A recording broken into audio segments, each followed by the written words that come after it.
सर्व शिवसैनिक बांधवांनो, भगिनींनो आणि मातांनो,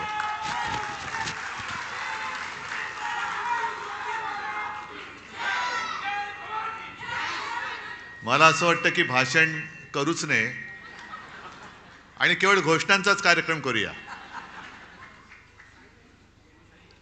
कारण या नुसत्या घोषणा नाही आहेत, तर तो एक द्वेष आहे, उद्वेग आहे, उत्साह आहे, संताप आहे. पण नुसत्या घोषणा देऊन निवडणुका नाही जिंकता येणार. जसं आता हे मिंदे सरकार करतंय, घोषणांचा पाऊस आणि अंमलबजावणीचा दुष्काळ. आपल्याला नुसत्या घोषणा करून नाही चालणार. राजन, तुम्ही सांगितलं, मी दोघांची भाषणं ऐकत होतो आपल्याप्रमाणे. त्याच्या आधीची भाषणं काही मी ऐकू शकलो नाही. राजेजी बोललेत, आणखीन ज्योतिताई तुम्ही बोलल्यात, प्रत्येकाने आपापले विचार मांडले. पण राजन, तुम्ही जे बोललात ते फार महत्त्वाचं आहे. दुबार मतदार नोंदणी आणि कलेक्टरना सांगून सुद्धा त्यांनी काही केलं नाही. 3 महिने थांबा. मग हे सरकारी कलेक्टर आणि मेंढ्यांचे कलेक्टर माहिती आहेत ना, एक चांडाळ चौकडे आहे म्हणतात. हे सगळे कलेक्टर कुठे पाठवतो ते बघा. यांना तुरुंगाचे गज मोजायला लावूया. कारण ही काही गंमत नाहीये. हे ठाणे जे उभं राहिलेलं आहे त्याच्या मागे शिवसेना प्रमुखांचं प्रेम, ठाणेकरांचं शिवसेना प्रमुखांवरचं प्रेम आणि ठाणेकरांची शिवसैनिकांची मेहनत, अपार मेहनत. ही मेहनत जर झाली नसती तर मेंढ्यांची दाढी उगवलीच नसती. विषय अनेक आहेत आणि संजयने उत्तम भाषण केलेलं आहे. आता उत्सुकता नमक-हराम 2 ची आहे. समोर दिसतोय, पण तो जगाला दाखवायचा आहे. फक्त संजय एकच, ती नागाची उपमा दिली. नागाचा कमी काय अपमान करू इच्छित नाही. हे तर मांडूळ आहे, गांडूळ नाही, मांडूळ, दुतोंड्या, ज्याला फणाच नाहीये. हे सरपटणारे प्राणी आहेत. फणाला सुद्धा एक स्वाभिमान लागतो. हे मोदींसमोर वळवळणारं मांडूळ आहे. ते तो उल्लेख केलास ना, दिल्ली समोर लोटांगण घातलं, कारण हे स्वतः सरपट्ट आहे. रोज आपलं घालीन लोटांगण. म्हणजे पॅन्ट तिकडे झालं ती खराब नाही होत, फोन आला कीच खराब होते. जसे असाल तसे या, नशीब पॅन्ट घातलेली असते. हे ताबडतोब जातात. पण या भगव्या सप्ताहाचा समारोप होतोय आणि या भगव्या सप्ताहाचं मूळ, त्याचं कारण हे दुबार मतदार नोंदणी, आपले मतदार नोंदणी, यादी वाचन हे करण्यासाठीच होतं. आणि हे तुम्ही सगळ्यांनी केलं असेल असं मला वाटतं. केले सगळे विधानसभा मतदारसंघ, या जेवढे लोकसभेत येत आहेत तेवढ्या सगळ्यांमध्ये आपले गटप्रमुख आहेत. आवाज नाही आला. हा खरा आवाज आहे की खोटा आवाज आहे? मी बोललोय म्हणून हो नका बोलू. यंत्रणा घट्ट आहे. त्याच वेळेला यांनी लबाडी करून हे जिंकलेले आहेत. खरं म्हणजे ठाणेकरांचं मी कौतुक करायला आलेलो आहे. कारण सगळं काही पळवलं, जोर जबरदस्ती, पैशाचं वाटप, एवढं करून सुद्धा 5.25 लाख ठाणेकर आपल्या सोबत निष्ठेने आणि प्रेमाने उभे राहिले. 5.25 लाख. ती बाजूला आपली वैशालीताई बसलेली आहे, साधी महिला कार्यकर्ती. समोर मिंद्याचं कार्ट, स्वतः मिंदे. तरी सुद्धा या माझ्या कार्यकर्त्या महिलेचा पराभव करायला विश्वगुरूंना आणावं लागलं. ह्या आपला विजय. जवळपास 4.25-4.5 लाख मतं कल्याणकरांनी दिली. हाच तर आपला विजय. कारण आपल्याला लांडी लबाडी करून काही नकोय. जे काय आहे ते हक्काचं पाहिजे, प्रेमाचं पाहिजे. विकत भाज्या घेता येतात, मतं विकत नकोय आम्हाला. मतं नाही विकत घेत आपण कधी. आणि प्रचंड पैसा ओतून सुद्धा ही एवढी मतं मिळवली, तरी सुद्धा विजय समोर दिसत नाही म्हणून लांड्याला बड्या केल्या. ती मुंबईमध्ये एक आपल्या अमोल कीर्तीकरांची सीट 48 मतांनी पराभव होऊ शकतो आपला मुंबईमध्ये? होऊच शकत नाही. ही चोरलेली सीट आहे. आणि त्याच्यानंतर ज्या 2 निवडणुका झाल्या, एक पदवीधर मतदारसंघ आणि शिक्षक मतदारसंघ, संपूर्ण मुंबई त्याच्यात मतदान करते, पदवीधर आणि शिक्षक. म्हणजे असं काही नाही की जो काही पदवीधर नाही तो काही समजदार नाही, पण जो सुशिक्षित आहे आणि मुळामध्ये शिक्षक जे पुढची पिढी घडवत असतात, आजपर्यंत कधी मतदान झालं नाही एवढं मतदान पदवीधरच्या मतदानामध्ये झालं, मतदारसंघात झालं. आणि प्रचंड मताधिक्याने आपला शिवसेनेचा भगवा हाती घेतलेला उमेदवार त्यांनी निवडून दिला. शिक्षक सुद्धा पहिल्या प्रथम आपण निवडून दिला मुंबईकरांनी. मग मुंबई ठाणे सगळे एकच आहे. कोकण माझंच आहे. कोकण माझंच आहे. कोकणामध्ये पराभव होऊ शकतो आपला. पण हे सगळे जे काही चाळे चाललेत, हे अब्दालीचे चाळे आहेत. आपल्यामध्ये फूट पाडायचं. मी का अब्दाली बोललो? रागाने द्वेषाने नाही नुसतं बोललो. अहमद शहा, अहमदाबाद शहा नाही, अहमद शहा. नाही तर कोणतरी म्हणेल अहमदाबाद शहा. तसं नाही. सगळ्या गुजराती लोकांबद्दल माझा राग नाही, पण जे माझ्या महाराष्ट्राला लुटतायत त्या दरोडेखोरांवरती राग आहेच. आणि त्यांना गाडायचं म्हणजे गाडायचंच, कोणत्याही परिस्थितीत गाडायचं. मी काय लेना ना देना. आता परत 16 तारखेला येत आहेत. म्हणजे असं इतिहासात म्हटलंय की छत्रपती शिवाजी महाराजांनंतर सुद्धा जो औरंगजेब महाराष्ट्रावरती चालून आला, त्यांच्या घोड्यांना सुद्धा, सैन्याच्या घोड्यांना सुद्धा पाणी पिताना पाण्यामध्ये संताजी धनाजी दिसायचे. तसे या अब्दालीच्या खेचरांना पाण्यामध्ये उद्धव ठाकरे दिसतो. ही खेचरं आहेत. पण तुम्ही अजून महाराष्ट्राचं पाणी जोखलेलं नाही. महाराष्ट्राने अजून तुम्हाला पूर्ण पाणी पाजलेलं नाही. हा सामना आता होऊ द्या. महाराष्ट्राचं पाणी काय असतं ते तुम्हाला दाखवून देईल शिवसेना. काय पाणी असतं. पण एक लक्षात घ्या की काही गोष्टी आपण सोडून देतो. आता ही चांगली, खरं म्हणजे जाहीर सभाच मला ठाण्यामध्ये परत घ्यायची. मी पुन्हा येणारच आहे. पण पावसाळा सुरू झालाय, जाहीर सभांचा हे काही दिवस नाहीत. मग कार्यकर्त्यांच्या गाठीभेटी मी सुरू केल्यात. जसं आता हॉलमध्ये करतोय. 4 दिवसापूर्वी पुण्याला झाला. पुण्याचा हॉल जरा मोठा आहे. एक 5-10 हजार लोक तिकडे वरती आणि खाली अशी बसली होती. पण सभा मोठी झाली, शोभायात्रा मोठ्या झाल्या नाही. मी अजूनही सांगतो, वेळ गेलेली नाही. वेळ आहे. जवळपास 2-3 महिने आपल्या हातात आहेत. मतदार यादी हातामध्ये घेऊन प्रत्येक घरात, जसं गटप्रमुखाचं काम काय, माझ्याकडे किती मतदार आहेत माझ्या यादीमध्ये? 800 ते 1200 ही सरासरी मतदारांची संख्या असते, बरोबर ना? मग मतदार नोंदणी केल्यानंतर माझ्या ह्या माता भगिनी आहेत, तुम्ही सगळे शिवसैनिक आहात. प्रत्येक गटप्रमुखाचं काम असं की खिशात मतदार यादी घेऊन चेक करणं. जे राजन तुम्ही सांगताय ना, दुबार मतदार नोंदणी, ही मतदार नोंदणी एका मतदान क्षेत्रामध्ये, मतदार क्षेत्रात हे 2दा मतदान नाही करू शकत. लोकसभेचं मोठं आहे, त्याच्यामुळे लोकसभेत कदाचित शक्य आहे. पण विधानसभेला बाजूबाजूच्या विधानसभा मतदारसंघामध्ये हे दुबार मतदान करू शकतात. जर प्रत्येक गटप्रमुखांनी, आपल्या यादीपुरताच मतदारसंघ आहे माझा. ठाण्याचा मतदारसंघ शहराचा किती आहे? असेल 5 लाख. पण माझ्याकडे जबाबदारी ह्या 1200 मतदारांची आहे. मग 1200 मतदार खरे आहेत की खोटे आहेत? आणखीन कोण नवीन घुसलेत का? जे जुने होते ते बरोबर जागेवर आहेत का? आणि मतदानाच्या दिवशी सुद्धा मतदान केंद्रापर्यंत त्यांना नेण्याची जबाबदारी ही आपण जर का घेतली आणि त्यांना मतदान केंद्रापर्यंत नेलं, तर मला असं वाटतं किती पैसा होतो द्या, किती योजना होतो द्या, आपला विजय झाल्याशिवाय राहणार नाही. फक्त त्याच्यात तुम्ही गफलत करू नका. हे थोडंसं तुम्हाला मी वेगळं सांगतोय, कारण संजयनी चांगलं जे काय सांगायचं सांगितलंय. पण संघटनात्मक जे काम आहे, म्हणून तर त्याला संघटना म्हणतात.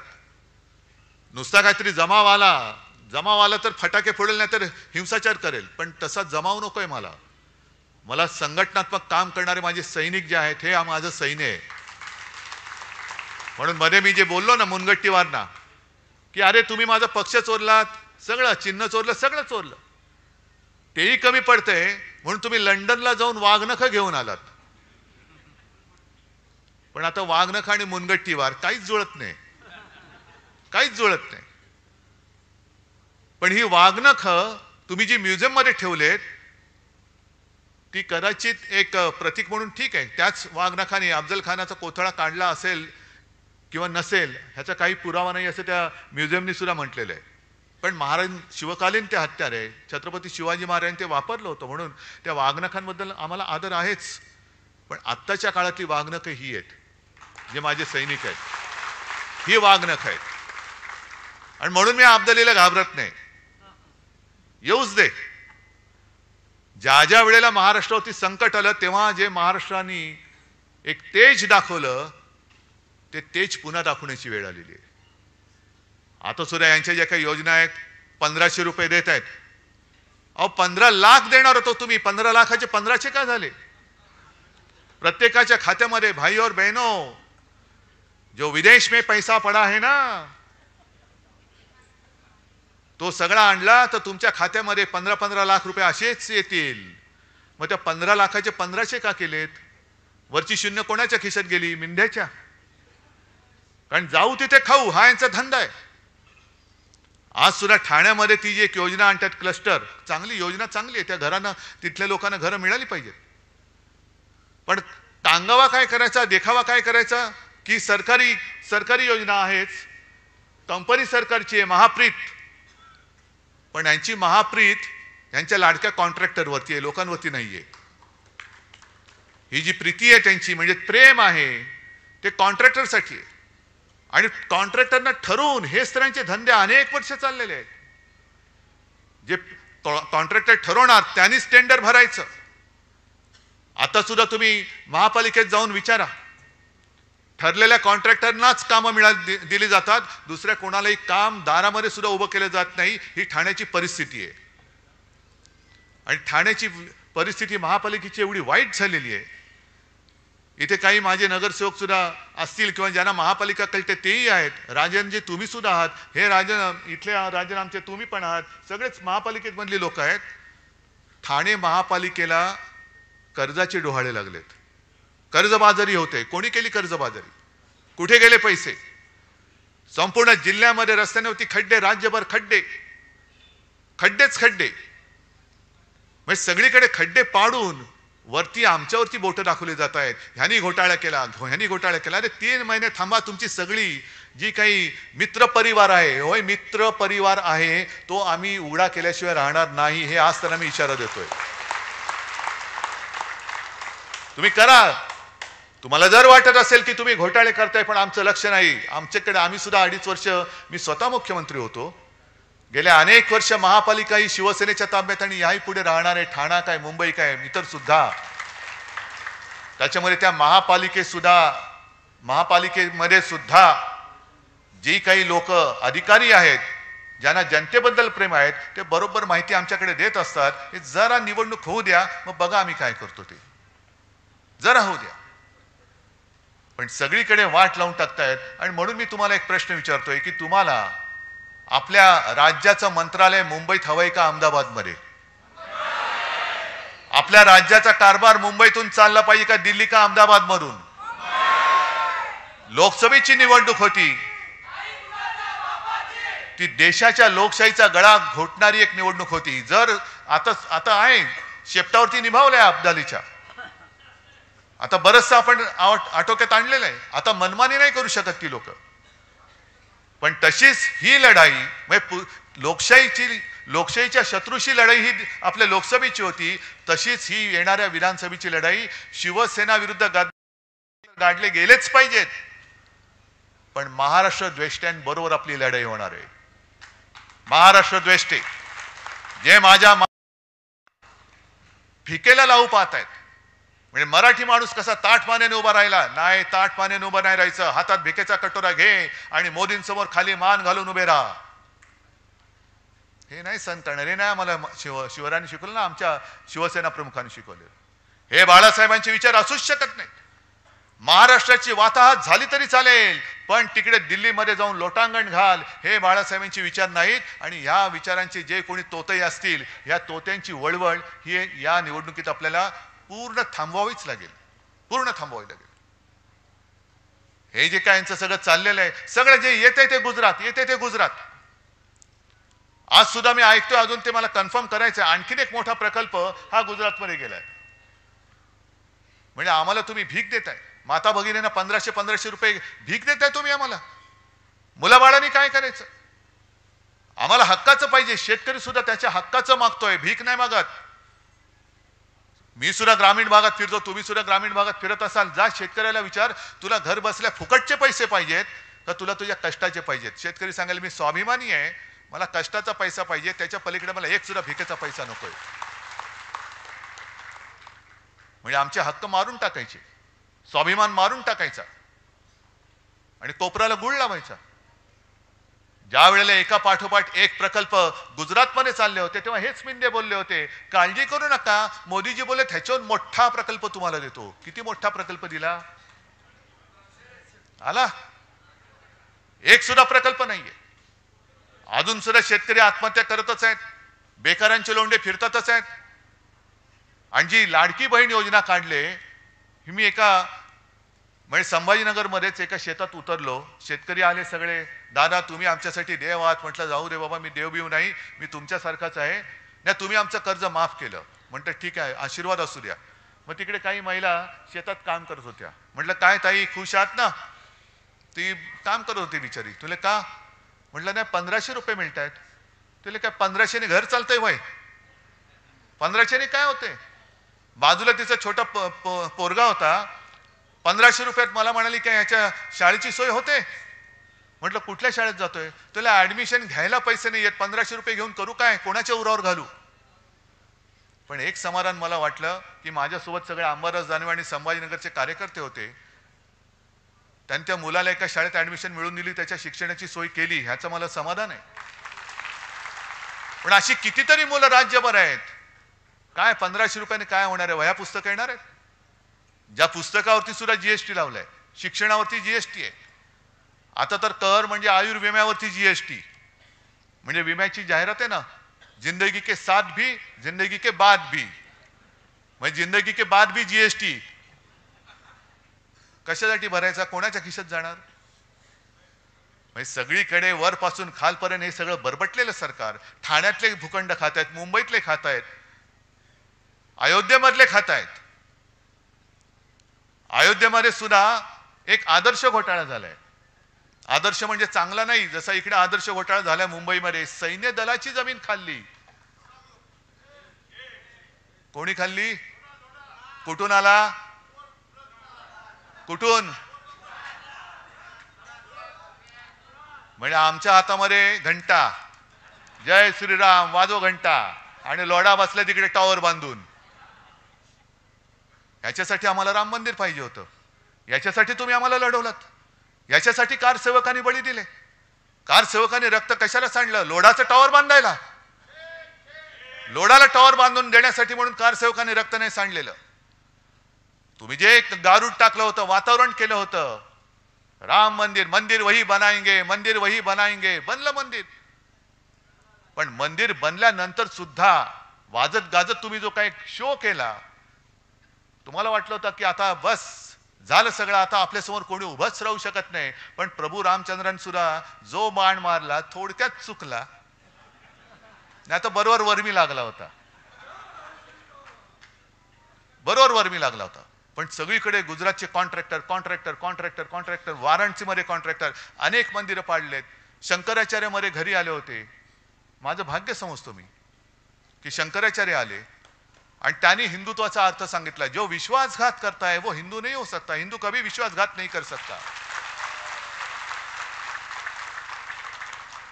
पण शंकराचार्य सुद्धा चिडलेले आहेत आणि त्यांनी स्वतः सांगितलं की केदारनाथ मंदिरामधलं जवळपास 250-250 किलो, आता तर म्हणतात काही जण 500 किलो सोनं गेलं कुठे?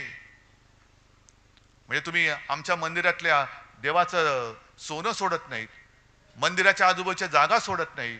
तिकडे सुद्धा वाराणसीमध्ये अनेक मंदिरं पाडली, अनेक पुराणकालीन मूर्त्या, प्राचीन मूर्त्या या त्या डेब्रीच्या ढिगाखाली कुठे गेल्या हेच कळत नाही. मूर्त्या सुद्धा कापल्या यांनी. हे तुमचं हिंदुत्व आणि तुम्ही आमच्या अंगावर येता. सगळं भ्रष्टाचाराने बरबटलेली माणसं त्या अयोध्येमधली जमीन लोढा खातोय, रामदेव बाबा खातोय, सगळे खात आहेत आणि आम्ही आपलं जय श्रीराम जय श्रीराम आणि हे विचारणार केम छो. मला एका गोष्टीचा अभिमान आहे. मी तेव्हा म्हटलं होतं आम्हाला प्रभू श्रीराम पाहिजे, पण मला भाजप मुक्त राम पाहिजे. तो भाजप मुक्त राम अयोध्येवासियांनी करून दाखवला.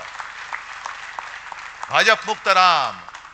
आपण काळाराम मंदिरात गेलो होतो, हे अयोध्येमध्ये गेले, पण हाच रामाचा एक जो रामाने जो निर्णय दिलाय की हे जो नाही कामाचा तो नाही रामाचा. हे या बिनकामाची लोक आहेत. मी उलट म्हणतो जो नाही कामाचा तो नाही रामाचा. पण जाऊ तिथे खाऊ हे यालाच म्हणतात. ही सगळी यांची जी काय पाप आहेत, काढायला गेलो तर अरबियन नाईट सारखे एक एक रात्री किती, म्हणजे ह्यांच्या रात्री वेगळ्या, पण यांनी केलेली पापं सांगण्यासाठी जितके दिवस लागतील ते कमी पडतील. आणि म्हणूनच ह्यांची पापं जी आहेत ती आता येत्या काही दिवसात उघडी करावीच लागतील. झाल्यात सगळ्या पक्षांनी यात्रा सुरू केल्यात. द्या पाठवून द्या ना, सगळ्यांना तीर्थयात्रेला पाठवून द्या. हे मिंदे चालले यात्रेला, जा बाबा तू पण जा. आणखीन कोण चालले, कोण गुलाबी जॅकेट घालते, कोण केशरी जॅकेट घालते, सगळे रंगपंचमी करा, पण जा तिकडे जा. आपण जे काय काम केले, अजूनही मी काल सुद्धा दिल्लीत गेल्यानंतर तिथे सुद्धा लोक भेटली. कुठेही जातो तिथे लोक भेटतात आणि सर्व जातपात धर्माचे आहेत ना. मुसलमान सुद्धा आमच्या सोबत आलेले आहेत, बौद्ध लोक सुद्धा आलेत, सगळेच आलेत, पारसी आलेत, ख्रिश्चन्स आलेत. आणि सगळ्यांचं म्हणणं एकच, उद्धव जी आपने जो कोरोना समय में काम किया हम भूल नहीं सकते. आम्ही विसरू शकत नाही तुम्ही जे काय केलं. खरं मी एकटा नव्हतो, तुम्ही सगळे सोबत होतात, संपूर्ण यंत्रणा होती आणि जे मी सांगत गेलो ते तुम्ही ऐकत गेलात, म्हणून आपला महाराष्ट्र वाचला. गंगेमध्ये जशी प्रेतं वाहिली तशी आपल्या इकडे वाहिली नाहीत प्रेतं, वाहू दिली नाहीत. उपचाराविना कोणी गेले असं होऊ दिलं नाही. ही जी काय सगळी कामं आहेत ही सुद्धा लोकांपर्यंत पोहोचवा. नाहीतर काय होतं, त्या निवडणुकीच्या रणधुमाळीमध्ये वेडवाकडं कोणतरी बोलतो, मग त्याला आपण उत्तर देत बसतो. मूळ काम अरे हे सांगायचंच राहून गेलं. एक साधं उदाहरण देतो. 2012 साली शिवसेना प्रमुख होते, महापालिकेच्या निवडणुका आल्या आणि माझ्याकडे गोपीनाथ मुंडे आले. उद्धवजी काय करायचं काय करायचं. म्हटलं का नाही, कसं जिंकणार आपण, कठीण आहोत, कठीण आहे कठीण आहे. पृथ्वीराज चव्हाण तेव्हा मुख्यमंत्री होते आणि असं जर काय वातावरण सगळं केलं होतं की बस आता हे हारणारच. म्हटलं काळजी करू नका हो, होईल सगळं बरोबर. नाही कसं होणार. म्हटलं जरा थांबा. आणि मग मी माझे मित्र, कारण मी जाहिरात क्षेत्रातला आहे, माझे मित्र सगळे जाहिरात कॅम्पेन करणार आहेत. मग तो एक दिवस माझा मित्र आला, मला म्हणाले उद्धव एक कॅम्पेनची आयडिया आले, घेऊन येऊ का. म्हटलं घेऊन ये. आणि त्यांनी काही केलं नव्हतं, बाकी कागद कोरा होता, फक्त मध्ये एक लाल सर्कल काढलेलं आणि त्याच्यात लिहिलं होतं करून दाखवलं. म्हटलं अरे बस हे बरोबर आहे. मी शिवसेना प्रमुखांना दाखवलं, साहेबांनी बघितलं, बरोबर आहे, गो अहेड. आणि आपण काही केलं नाही. 12च्या आधी 5 वर्षामध्ये मुंबई महापालिकेत जी जी कामं केली होती ती फक्त त्याचे फोटो आणि चित्र ही होर्डिंगवरती लावली, पेपरमध्ये दिली आणि खाली फक्त टाकलं करून दाखवलं. मग सगळीकडे सगळ्यांनी चर्चा सुरू केली, वरून दाखवलं खालून दाखवलं. म्हटलं कुठूनही बघा पण आम्ही करून दाखवलंय. लपून बघा, चोरून बघा, वरून बघा, कुठूनही बघा, पण करून दाखवलंय. मग सगळी चर्चा झाली आणि मग रिक्षावाले सुद्धा बोलायला लागले, टॅक्सीवाले बोलायला लागले, अरे हा ये तो हुआ है, अरे हा बरोबर आहे. सगळे भाषिक बोलायला लागले आणि 2012ची महापालिका आपण जिंकली, ती कामाच्या जोरावरती जिंकली. मुळामध्ये काय, हातामध्ये तलवार आहे, बरोबर आहे. तलवार पेलायला मनगट पाहिजे, पण मनगटापेक्षाही मन पाहिजे. जर हातात तलवार आहे पण लढायची जिद्दच नसेल तर तलवार काय करणार. तलवार काय करणार. मन पाहिजे, होय मी जिंकणारच. म्हणून मी जे काय बोललो रंगशारदामध्ये, लढायचं कसं, तर लढायचं या जिद्दीने लढायचं की लढाई आहे, ही निवडणूक ही लढाई आहे आणि या लढाईमध्ये ह्याच ईर्षेने उतरायचं. एक तर तू राहशील ना तर मी राहीन. मी परत बोलतोय. आणि तू आणि मी म्हणजे मी उद्धव ठाकरे एकटा नाही, मी म्हणजे तुम्ही, महाराष्ट्र प्रेमी, शिवप्रेमी, शिवसेना प्रेमी, बाळासाहेब प्रेमी, आणि तू म्हणजे महाराष्ट्राला लुटायला आलेला दरोडेखोर, तू म्हणजे त्या दरोडेखोरीच्या पाय चाटणारा गद्दार, मांडूळ. आता लोक म्हणतील हे याने एकदा ढेकून म्हणतात ना मांडूळ. अरे मी जीवप्रेमी आहेच, मी जंगल वाचवायचं काम केलं होतं. तुम्हीच जे आरे होतं, अरे मी वाचवत होतो, तुम्ही आलात आणि ते आरे कापून टाकलं. मग करू काय? त्याच्यामध्ये काय काय प्राणी राहतात हे तुम्हाला सांगितलं, नाव दिल्याशिवाय तुम्हाला कळणार कसं ते? मांडूळ, मांडूळ म्हणजे काय? मिळेल आरे मध्ये जा बघ. ढेकूण नाही मिळणार कदाचित, कारण ढेकूण रक्त शोषतो. रक्त शोषणारी अवलादी आमची नाहीये, अजिबात नाही. मांडूळ सुद्धा आमच्याकडे नाही. आम्ही जे करतो ते खुलेआम करतो. चालून जायचं तर छातीवरती, समोरासमोर, पाठून वार करणारे नाहीत आम्ही. आणि हे सगळं जे काही करायचंय त्या विधानसभा निवडणुकीत करायचंय. ही जी लोकसभा झाली, लांबली लांबली लांबली, किती 5 टप्पे. काय तुम्ही काय क्रिकेट खेळताय टप्पी टप्पी बॉल टाकून? सरपट्टी टाकताय? 5 टप्प्यात महाराष्ट्राची निवडणूक. पण आता मला कळते, कानावर येते की कदाचित नोव्हेंबरमध्ये निवडणूक घ्यायचं घाटते. का? तर लाडकी बहीण या योजनेचे किमान ऑगस्ट, सप्टेंबर, ऑक्टोबर, नोव्हेंबर म्हणजे 4 हप्ते जर का महिलांच्या हातात गेले तर त्यांचा विश्वास बसेल की हे देतात बुवा, हे देणारी लोक नाहीये. ही अशीच एक योजना सुशील कुमार शिंदेनी केली होती. एक कधीची 2004 किंवा तेव्हाची निवडणूक असेल, मला आठवत नाही. संभाजीनगरमध्ये आपल्या कार्यकर्त्यांचं शिबिर होतं आणि शिवसेना प्रमुख बोलून गेले की माझी म्हणजे शिवसेनेची सत्ता आली तर मी शेतकऱ्यांचा कृषी पंपाचं वीज बिल माफ करून टाकेन. सुशील कुमार शिंदे बसले होते, आता आपल्या सोबत आहेत. पण त्यांनी काय केलं? मुख्यमंत्री होते, ताबडतोब योजना अंमलात आणली. शेतकऱ्यांना 0 रकमेची बिलं पाठवायला लागले. शेतकरी खुश झाला, हे देत आहेत तर ते कशाला पाहिजे, हेच देत आहेत. परत निवडून दिलं काँग्रेसला. काँग्रेस सत्तेवर आली, सुशील कुमार शिंदेची विकेट पडली, विलासराव देशमुख आले. आणि विलासराव देशमुख सत्तेवरती येताच क्षणी पुढच्या महिन्यापासून दामदुपटीने बिलं पाठवायला लागले शेतकऱ्यांना. आणि मग जाहिराती आला, बिल भरा नाहीतर तुरुंगात. हे तशी यांची योजना आहे. हे फसवी करायला. आणि तुम्ही किती पैसे दिले तरी मी माझ्या महाराष्ट्राच्या किमतीला महाराष्ट्र विकून मला तुमची भीक नको, हे महिलांनी ठरवायला पाहिजे. आता आहे ना, जिजाऊचा महाराष्ट्र आहे, झाशीची राणी मेरी झाशी नाही दूंगी. तसे हे अब्दाली येत आहेत, आपला महाराष्ट्र लुबाडायला येत आहेत. 1500 रुपये लाच देऊन आपला महाराष्ट्र, शिवरायाचा महाराष्ट्र ते विकत घेऊ पाहत आहेत. तुमची मुलं बाळ ते बेकार ठेवू इच्छित आहेत. सगळे उद्योगधंदे गुजरातला नेऊ पाहत आहेत, नेता आहेत.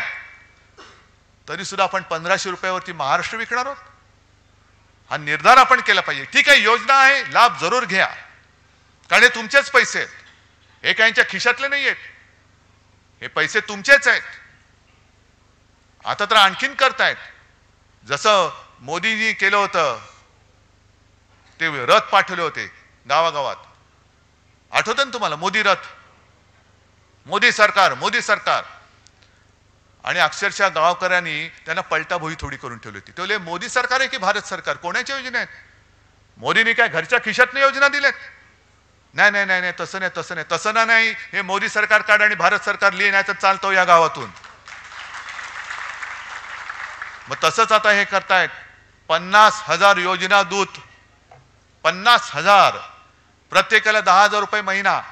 म्हणजे त्याच्यामध्ये सुद्धा ही चांडाळ चौकडी खोटी नावं, जशी दुबार नोंदणी केली ना तशी खोटी नावं टाकून त्याच्यातले पैसे परत काढणार. हा मोठा दूध घोटाळा आहे. आणि तुमच्या योजना ज्या तुम्ही केलेल्या नाहीत, अरे कागदावरती काही लिहू शकता, पण अंमलबजावणी कुठे?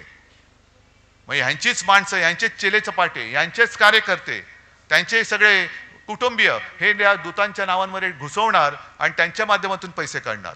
हे दूत महाराष्ट्रामध्ये फिरता कामा नयेत, हे नाही फिरता कामा. त्याच्यासाठी जाहिराती करतायत, करोडो रुपये उधळतायत. आणि तरी सुद्धा आम्ही ह्यांची टाळकिटून काय भजनं गायची? ही निवडणूक त्याच्यासाठी आहे. हा भगवा सप्ताह त्याच्यासाठी होता. मला एका गोष्टीचा अभिमान आहे, जी मी एक सूचना दिली होती. आपला भगवा हा फक्त भगवाच असला पाहिजे, त्या भगव्यावरती मला चिन्ह नको. भगवा शिवछत्रपतींचा, कुठे शिवाजी महाराजांनी चिन्ह टाकलं होतं? अरे हा शिवाजी महाराजांचा भगवा, हा यांचा भगवा, हा त्यांचा भगवा नाही. भगवा एकच, हिंदुत्वाचा भगवा, शिवाजी महाराजांचा भगवान, तोच बाळासाहेबांनी आपल्या हातात दिलेला भगवा आहे. हा भगवा तर घ्यायचाच. पण दुसरी गोष्ट, जो लोकसभेच्या वेळेला आपल्याला प्रचार करायला वेळ मिळाला होता तो मशालीचा. आत्तापासून मशालीचा प्रचार करा, घराघरामध्ये आणि प्रत्येकाच्या हृदयामध्ये ही स्वाभिमानाची मशाल पेटवा. कोर्टाचा निकाल कधी लागेल सांगता येत नाही. मी अनेकदा म्हटलेलं आहे की कोर्टाकडनं न्याय मिळेल, मला खात्री आहे, मला आशा आहे. पुढच्या 5-50 वर्षामध्ये हा निकाल लागल्याशिवाय राहणार नाही. आणि हसायचं काय त्याच्यामध्ये? अरे हसताय काय? 2 वर्ष तर झाली. अपात्रतेचा निर्णय आता लागला, आता लागेल बघा 5-6 वर्षामध्ये. पण तोपर्यंत झाली, माणसं म्हातारी झाली, निवडणूक विधानसभेची टर्म संपली. तसंच माझ्या नाव आणि चिन्हाचा लागेल निकाल पुढच्या 5-50 वर्षात, 100 वर्षात लागेल. पण तोपर्यंत आपली जी मशाल आहे ती मशाल हीच लोकशाही गाडणाऱ्या लोकांचं बूट जाळण्यासाठी मशाल आहे. लोकशाहीची हत्या समोर होते तरी सुद्धा डोळ्याला पट्टी लावून बसणारी जी माणसं आहेत त्यांना जरा तो लोकशाहीचा चटका काय असतो ते दाखवणारी ही मशाल आहे. त्याच्यामुळे शाखांच्या बोर्डवर असेल, अगदी भिंतीवरती असेल, सगळीकडे आता धनुष्यबाण नाही, मशाल आणि मशाल. अजूनही मला जी माणसं सांगतात की अरे उद्धवजी आम्ही तुम्हाला मत द्यायचं म्हणून गेलो, मत दिलं, नंतर कळलं आम्ही चुकून धनुष्यबाणाला मत दिलं. हे आहे, हे नातं आहे, हे नातं आहेच किंवा होतं. पण आज चोराने आपलं धनुष्यबाण चोरलंय, चोर धनुष्यबाण घेऊन आलेला आहे, त्याला मशालीची धक काय ती आपल्याला दाखवायची. आणि म्हणून म्हणजे मी आणि म्हणून म्हणतो, आणि म्हणून असं कुंठून नाही बोलत, असं कणणं कुंठणं मला येत नाही. आपण सरळ बोलतो आणि म्हणून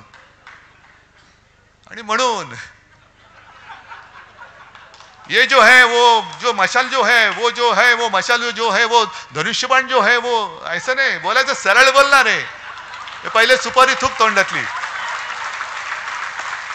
ये जो है जो काय है जो आणि म्हणून हे या एक काहीतरी पोट साफ करायचं द्या औषध, यांचं कडनं तरी साफ होईल. त्या औषध या निवडणुकीत त्यांना द्यायचंय. आणि मला माहिती आहे हे तुम्ही औषध द्यायला सगळे हुशार आहात, देणार ना औषध. या वेळेला जो एक निसट्टा आपला पराभव झाला, या वेळेला मला ठणठणीत विजय पाहिजे. आणि या ठणठणीत विजयाची जबाबदारी मी तुमच्यावरती सोपवतो.